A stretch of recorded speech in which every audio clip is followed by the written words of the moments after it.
Әдәбиятка яңа сугыштырту максатыннан комиссия исеменнән укучылар тарафыннан иң яратылып кабул ителә торган әсәрләргә ул төрле жанрлар булырга мөмкин. Зур әдәби иҗади конкурс игълан итәргә тәкъдим итәм. Ул төрле юнәлешләрне исәпкә ала торган 10-гә якын номинацияне үз эченә алырга тиеш булыр дип саныйм мин. Әйтик, укучылар иң яратып кабул иткән җиңүче романга ул саллы грант булырга тиеш 500 мең сум.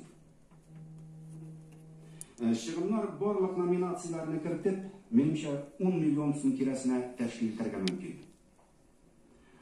Мин мөрәҗәгать итәм Ирада Хафизовна сезгә.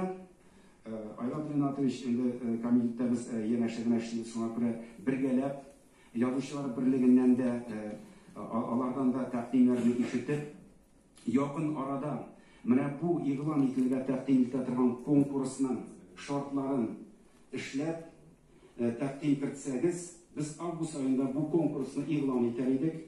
Һәм инде бәлки 21 елның ахырына кадәр минем фикерләрем менә 21 елның ахырында зур дәрәҗәле итеп бу конкурска нәтиҗә ясарга.